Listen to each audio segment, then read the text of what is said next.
O Luiz é um animal, realmente, assim, fisicamente é um cara diferenciado demais. Flamengo amassa o Botafogo da Paraíba com uma boa atuação dos atacantes. Foi um placar de 4-2, com gols de Danilo, Pedro, Varela e Cebolinha. No agregado foi de 5-2 e com isso o Flamengo avança para as oitavas de final da Copa do Brasil. Agora vamos ver o que Felipe Luiz tem a dizer do resultado e dos jogadores. Mas espera, antes gostaria de dizer que estamos rumo a 350 inscritos. Se puder ajudar, agradeço demais. E já aproveita para comentar o que você achou do jogo. E vamos para a coletiva.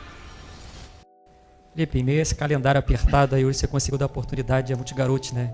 Alguns que vinham pedindo passagem, outros, né, pela primeira vez, como o caso do João Alves, que foi muito bem, muita personalidade, o Lohan voltou a ter chance, né? Deu muita dinâmica ali. Queria que você falasse sobre quão gratificante é e ver eles dando resposta em campo também num jogo tão importante. Bom, a base sempre importante. E o bom disso é que eu conheço praticamente todos esses meninos, foram meus jogadores tanto no Sub-17 como no Sub-20. E hoje eu consegui dar minutos para alguns deles, para eles poderem se ambientar com o que é o profissional, ficar perto dos jogadores. E principalmente porque temos que, claro, sempre que puder oportunizar a base. Sabemos que é importantíssimo porque é como se a gente tivesse contratado jogadores novos, né? E ter esses jogadores aí rendendo é muito importante pra gente.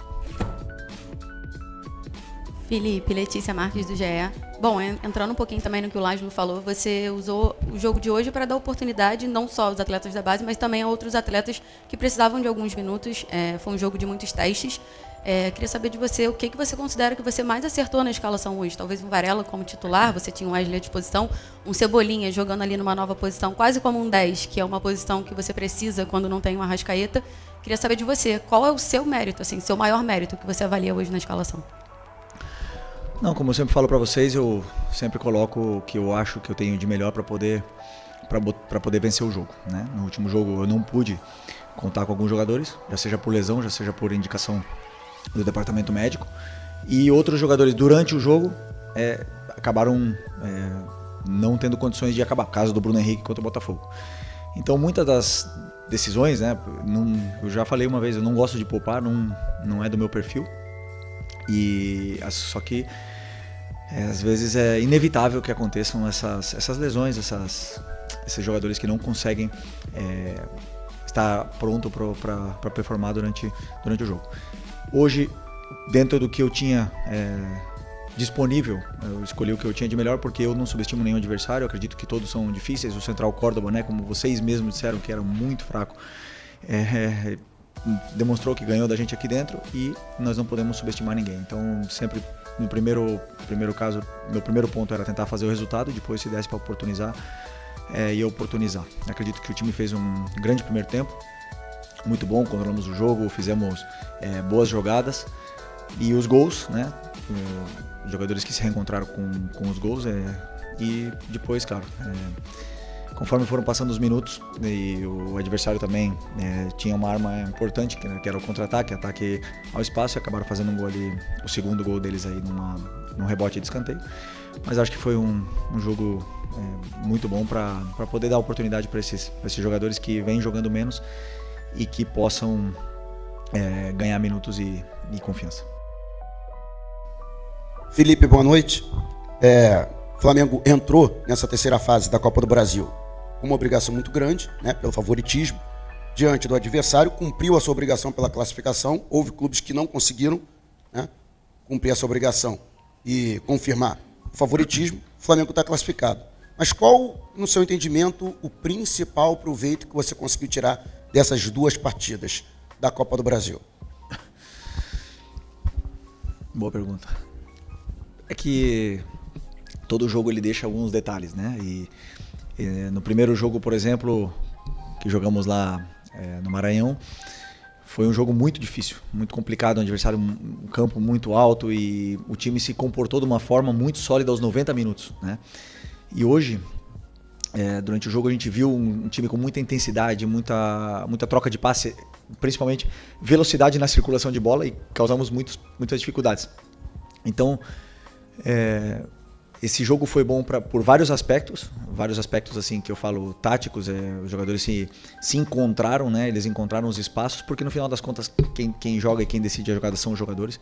O único passo que eu faço é dar o caminho para eles, e depois eles que resolvem. e eles encontraram e também nos dá pistas de onde a gente pode sofrer. E por isso que é com esse time que nunca tinha jogado junto, né? Então realmente temos que trabalhar nesses aspectos que precisamos melhorar, mas bem contente com a performance. Felipe, Raiza Simplício da Gol Brasil e da revista Placar.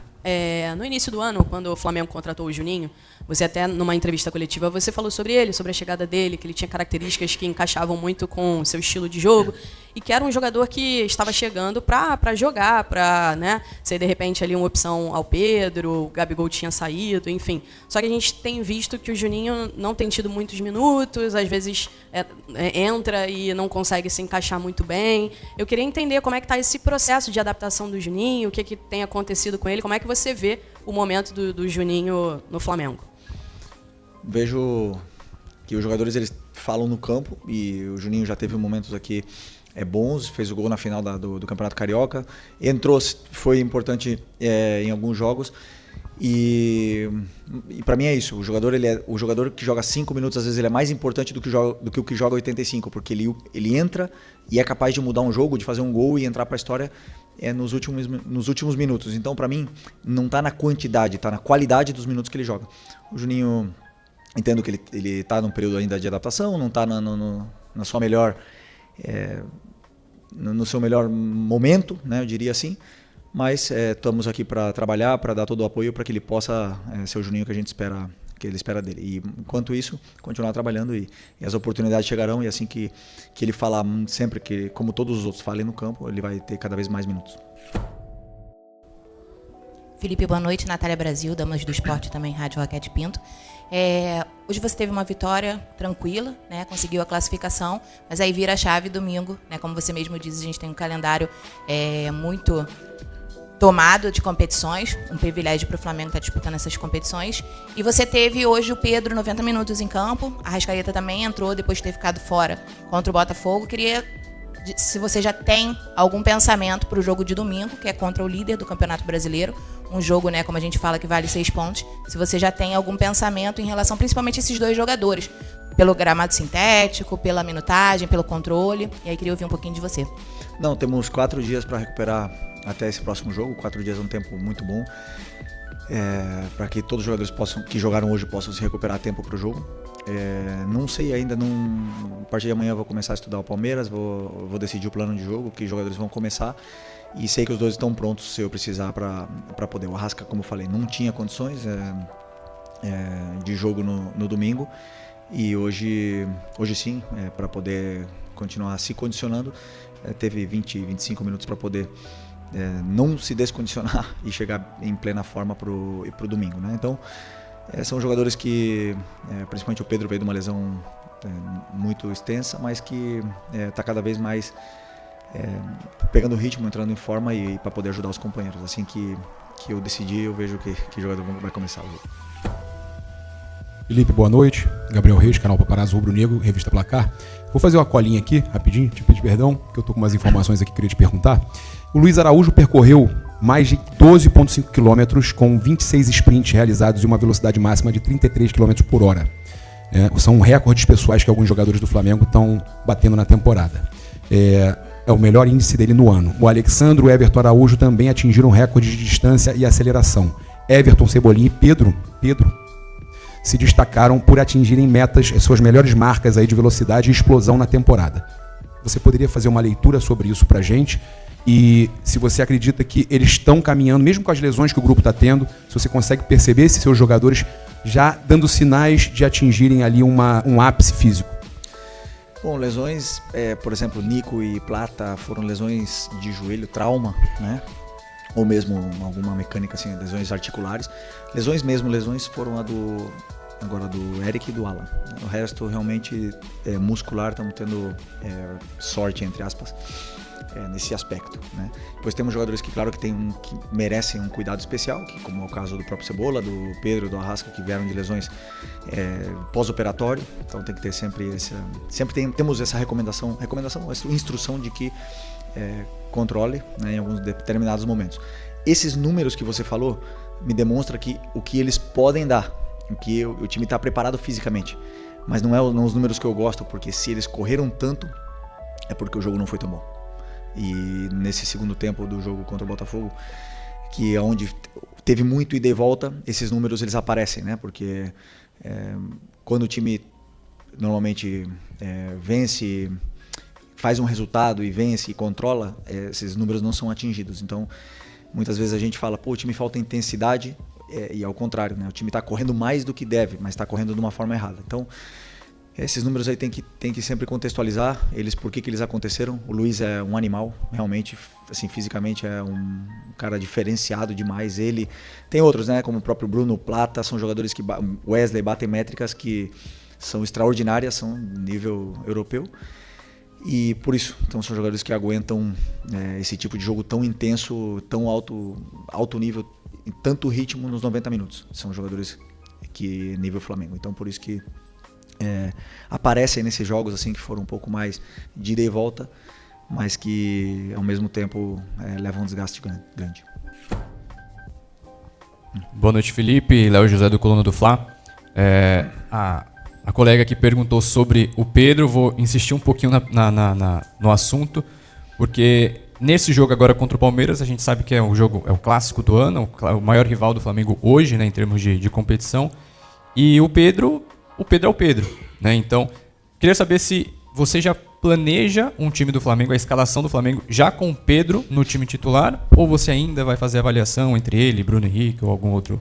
Não, primeiro que eu não diria aqui, né? Mas quando eu sento e analiso e estudo o adversário, eu escolho o que eu acredito que é o melhor para a equipe.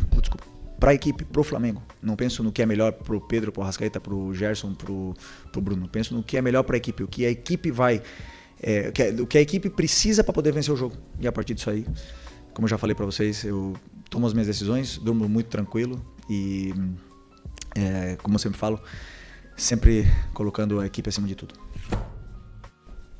Boa noite, Felipe. Bruna Medeiros, do Desflá.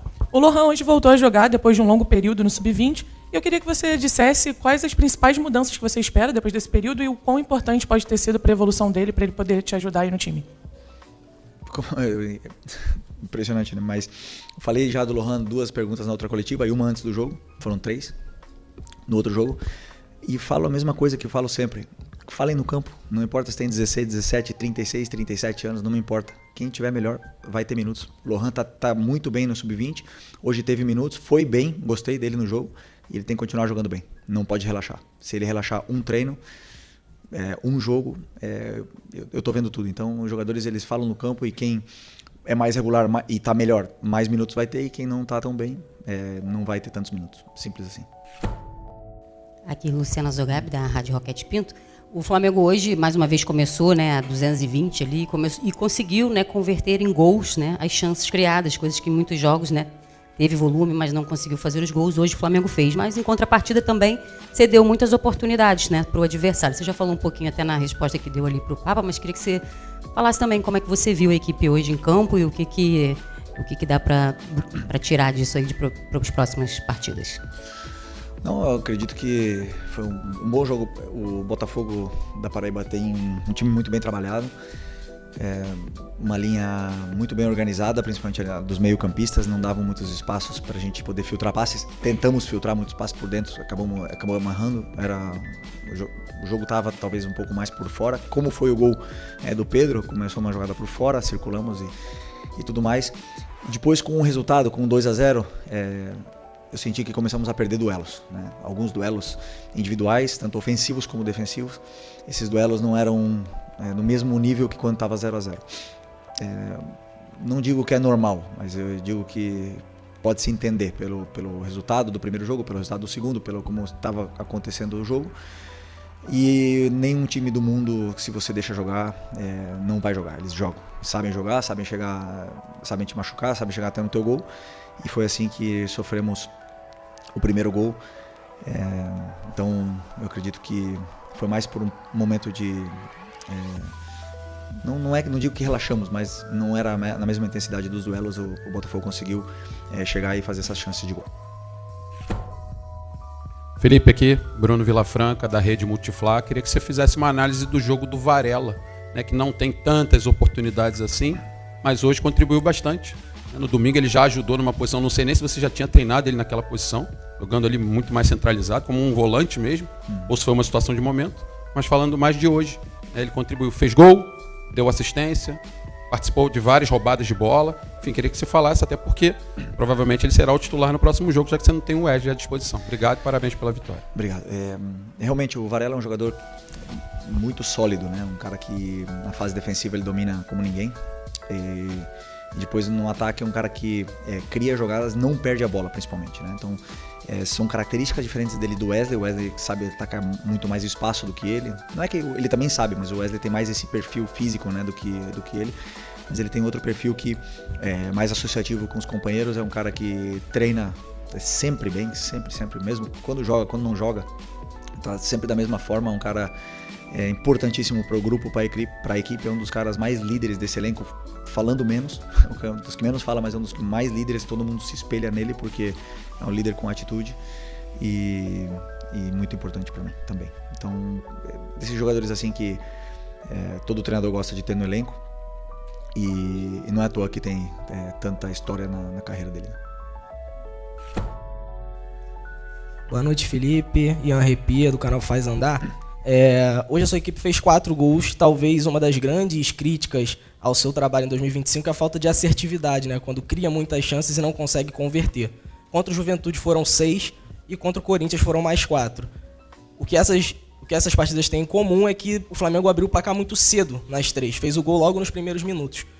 De certa forma, a ansiedade quando o gol não sai cedo assim tem atrapalhado, e de que forma você pode internamente resolver essa questão para que os gols saiam naturalmente, como depois do primeiro acabam saindo nessas 3 partidas, por exemplo? Obrigado. Bom, primeiro, crítica ao meu trabalho, a falta de efetividade, mas eu não chuto no gol, hein? Já chutava, não fazia gol também, mas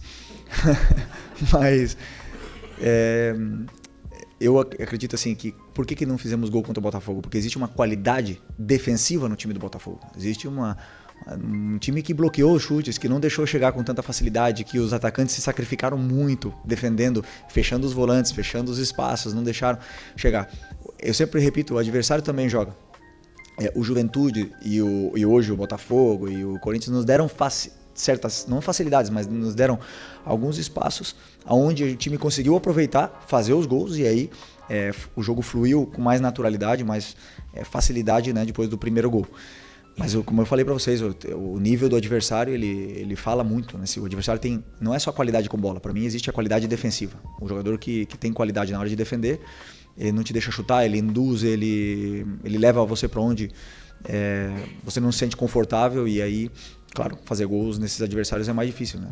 Tem vários times europeus, por exemplo, que são muito sólidos nessa fase defensiva, e aqui no Brasil também temos alguns, e claro, não é tão fácil fazer gol. E ainda mais se às vezes te pega em dias que você não está inspirado, ou não está no melhor momento, ou não está com todos os jogadores que são determinantes no campo, o time acaba não fazendo gols mais do futebol. A única coisa que a gente pode fazer é continuar dando as soluções, os espaços, levando os jogadores até a área, e depois que eles possam encontrar essas soluções e finalizar cada vez melhor, porque treinamos para isso. Boa noite, Felipe. Aqui, Cidão Marinho da Litoral News. Domingo tem um jogo dos 2 principais elencos da América, Flamengo e Palmeiras. Palmeiras é o líder atualmente do Campeonato Brasileiro. Queria te perguntar o peso desse jogo, tanto para a campanha no Campeonato Brasileiro, tendo em vista que uma derrota deixaria o Palmeiras muito à frente, e para essa sequência final do Flamengo antes do Super Mundial. Se, na sua visão, esse é o grande duelo das 2 melhores equipes de fato, porque o Palmeiras contratou muito na janela do início do ano, mais do que o Flamengo, e acabou nivelando a situação nos elencos. Obrigado. Bom, um jogo muito, muito importante hoje, sem nenhuma dúvida, o grande rival aqui, um dos maiores elencos aqui do Brasil também. E temos um respeito muito grande um pelo outro, né? Então vai ser um grande jogo, vai ser um clássico moderno, né, do futebol brasileiro, onde esperamos ver um grande futebol. E claro, sabemos que tem muita coisa em jogo, no final são 3 pontos, mas que sem nenhuma dúvida o Flamengo onde vai para ganhar, e queremos fazer um grande jogo para poder continuar a nossa caminhada. Eu só consigo ver o Palmeiras, não consigo ver mais nada pela frente do que nem Mundial, nem nada. Então, para mim esse é o próximo foco. Beleza? Obrigado, boa noite, pessoal.